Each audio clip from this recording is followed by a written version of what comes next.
এটার জন্য প্রতিবাদ করতে মন চেয়েছে না চাইনি? কিন্তু আমি মোবাইলে দেখে ঘরের মধ্যে একা একা কি করব? আপনি মোবাইলে দেখে ঘরের মধ্যে একা একা কি করবেন? মনের মধ্যে এত রাগ এত ক্ষোভ যখন উঠছে, তখন মনে হয়েছে না, এটার জন্য প্রতিবাদ করতে গেলে ওই কেন্দ্র পর্যন্ত আওয়াজটা তোলার দরকার। যারা এমনি করে ওই জায়গায় খাজা হুজুরের রওজার মধ্যে মসজিদের মধ্যে তারা মন্দির খোলার চেষ্টা করছে, ওখানে বলার দরকার ভারতবর্ষ স্বাধীন হওয়ার পর থেকে এমন করে একটা আইন একটা অ্যাক্ট পাস হয়েছিল যেখানে বলা হয়েছিল ভারতবর্ষের স্বাধীনের পরে যেটা মন্দির থাকবে ওখানে মন্দিরই হবে, ওখানে কখনো মসজিদ হবে না, যেটা মসজিদ আছে ওটা মসজিদই থাকবে, ওখানে কোনো মন্দির হবে না। এমনি করে এই একটা পাস হওয়ার পরেও আজকে কেন কেন্দ্রীয় সরকার সেই বিলটা পাস করার চেষ্টা করছে, মসজিদের মধ্যে মন্দির খোলার চেষ্টা করছে? এর প্রতিবাদে বাংলার মুসলমানকে গোটা ভারতবর্ষের মুসলমানদেরকে এক হওয়ার দরকার আছে না নাই? দরকার আছে না নাই? আজকে মনে করে নেই এখানে যারা আছেন সকলেই মুসলমান মনে করি। আমার ভালো লাগবে যদি আমার হিন্দু ভাইয়ের কথাগুলো শোনে, কারণ আমরা মুসলমান সবসময় শান্তিপ্রিয়, আমরা শান্তি বজায় রাখার চেষ্টা করি। অনেকে বলবেন যে মুসলমানের নামে ইট ছুটতে দেখেছি, মুসলমানকে লাঠি নিয়ে বার হতে দেখেছি।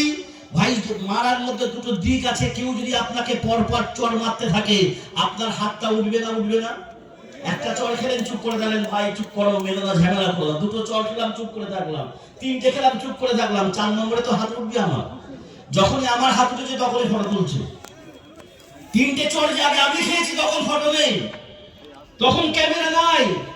যখন আমি হাত তুলেছি বাঁচার জন্য তার হাত থেকে, আমি মারতেও যাইনি, তার হাত থেকে সেভ করার চেষ্টা করেছি, প্রতিরোধের চেষ্টা করেছি, তখনই ফটোটা তোলা হয়েছে।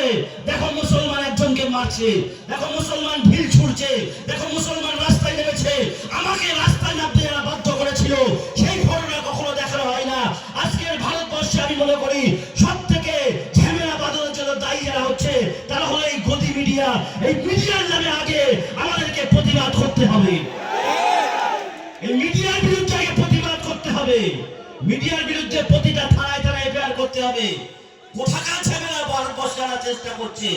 আজকে আমি আপনাদের কাছে বলতে চাই, ভারতবর্ষের মুসলমানদেরকে তারা দেখায়, তারা শোনাচ্ছে ভারতের মুসলমানের থেকে নাকি হিন্দুরা সুস্থ নয়, হিন্দুরা সুরক্ষিত নয়। শুনতে বড় হাসি পায়। 50 জন একদিকে আছে আর 10 জন একদিকে আছে, 10 জনের জন্য নাকি 50 জন ভয় পাচ্ছে। এটা কখনো সম্ভব? কিন্তু মিডিয়া এমন করে দেখাচ্ছে সুন্দরভাবে, দেখো এই 50 জনকেই 10 জন মেরে দিতে পারে, আর মানুষও তাই বিশ্বাস করে। যত দিন আধুনিক হচ্ছে, মানুষের শিক্ষার হার বাড়ছে, জানি না কারা এটা বিশ্বাস করে। আমার কোন হিন্দু ভাই এটা বিশ্বাস করে যে ভারতবর্ষের মুসলমানের হাতে নাকি হিন্দু সুরক্ষিত নয়? কিন্তু আমি ছোট থেকে একটা জিনিস দেখেছি, আমরা কখনো এটা মনে নিয়ে বড় হইনি। একাধিক হিন্দু বন্ধু বান্ধব, প্রাইমারি স্কুল থেকে শুরু করে দিয়ে পড়াশোনা করেছি, হিন্দু ভাইদের সাথে বড় হয়েছি। কখনো মনে হয়নি ও হিন্দু আমি মুসলিম, কখনো মনে হয়নি ধর্মের মধ্যে কোনো পার্থক্য আছে। হ্যাঁ, তুমি তোমাকে হবে, তুমি তাকে এমন করে তুমি ভাবতে পারো স্রষ্টা, আমি যাকে স্রষ্ট ভাবি তাকে আমি স্রষ্ট ভাবি। তোমার ধর্মের উপরে আমার ভালোবাসা আছে, আমার সম্মান আছে, আমি কখনো সেটাকে খারাপ বলতে যাইনি। খুব ভালো করে আমি একটা জিনিস একটা দিক বলে দিচ্ছি। আজকে যারা বলছে ভারতবর্ষের হিন্দুরা মুসলমানদের কাছ থেকে সুরক্ষিত নয়, আমরা মুসলমানরা ছোট থেকে কি কি জিনিস থেকে বড় হয়েছি একবার দেখুন। আমাদের মধ্যে কোনো হিংসা কখনো কাজ করিনি। সরকারি সম্পত্তি কোনো নির্দিষ্ট কোনো ধরনের জিনিস, যদি কথা বলেন, সরকারি সম্পত্তি দেশের সম্পদ, এটা নির্দিষ্ট কোনো ধর্মের নয়। তথাপিও আপনি সরকারি বাসগুলোতে যখন উঠবেন আপনি দেখবেন কোনো ঠাকুরের ফটো আছে। কোন মুসলমান প্রতিবাদ করেছে? সরকারি সম্পত্তি তো কোনো নির্দিষ্ট একটা ধর্মের লেভেল সেখানে লাগানো থাকবে কেন? আমি প্রশ্ন করতে পারতাম, কিন্তু কোন মুসলমান আজ থেকে প্রশ্ন করিনি বলে সেটা নিয়ে বড় হয়েছি, সেটা দেখে নিয়ে বড় হয়েছি। আজকে যখন যুদ্ধ বিমান কেনা হয়, বাইরের দেশ থেকে যুদ্ধ বিমান আনার পরে সে যুদ্ধ বিমান যখন ভারতের মাটি থেকে প্রথম উপরে ওঠে, যখন টেক আপ করে, সেখানে পুরোহিত ডেকে সেখানে পুজো দিয়ে চাকার নিচে লেবু দিয়ে সেই যুদ্ধ বিমানটাকে উদ্বোধন করা হয়। কোন মুসলমান তো বলিনি এখানে মিলাদ শরীফ পড়িয়ে দেওয়ার যুদ্ধ বিমানটাকে তোলা হোক। কোন খ্রিস্টান বলিনি এখানে আমাদের একজন পোপ এনে এখান থেকে যুদ্ধ বিমানটা তোলা হোক। কখনো জন্য কোনো গুরু নানকের দুটো এবং করে শিখ ধর্মের লোক বলিনি আমাদের ধর্মের কাউকে এখানে পাঠিয়ে সেটাকে উদ্বোধন করা হোক।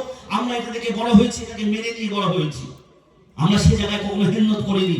আজকে যে কোনো স্কুল আছে, প্রতিটা স্কুলে প্রতি বছর পুজো হয়। তুমি মানো সরস্বতী ঠাকুরকে শিক্ষার দেবতা হিসেবে তুমি মানতে পারো, আমি আমার স্রষ্টাকে মানি। তারপরে স্কুলে পড়েছি, স্কুলে গিয়েছি, সেখানে সরস্বতী পুজো হয়েছে, সেটা নিয়ে কখনো আমার বাপ মাও কমপ্লেন করেনি, আমিও কখনো কমপ্লেন করিনি। ওটা দেখে নিয়ে আমরা মুসলমানেরা বড় হয়েছি।